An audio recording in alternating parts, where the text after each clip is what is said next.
En plus de l'adhésion à l'OTAN, la seule option pour l'Ukraine serait des armes nucléaires, a déclaré Volodymyr Zelensky au Conseil européen plus tôt cette semaine, tout en discutant de ce qui doit être fait pour protéger le pays d'Europe de l'Est.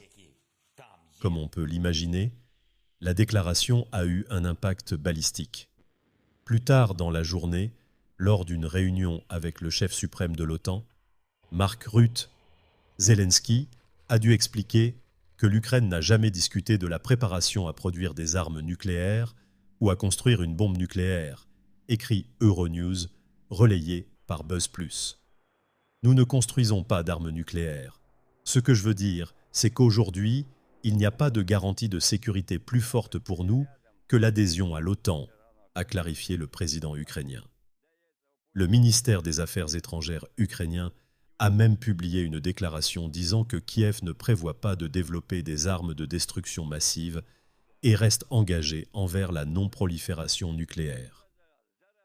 L'Ukraine est convaincue que le TNP, traité sur la non-prolifération des armes nucléaires, reste la pierre angulaire de l'architecture mondiale de la sécurité internationale, a déclaré le ministère.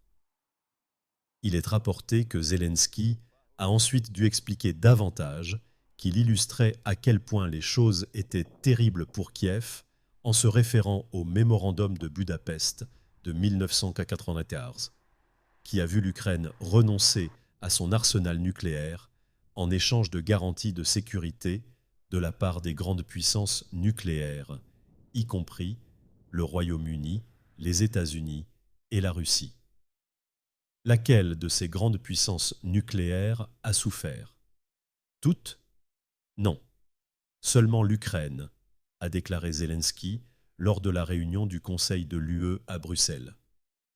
Malgré les garanties de respecter et de protéger l'intégrité territoriale de l'Ukraine, Moscou a violé la souveraineté de l'Ukraine 2 fois au cours de la dernière décennie, laissant à l'Ukraine aucune autre option que de poursuivre son adhésion à l'OTAN pour sa sécurité, a-t-il ajouté.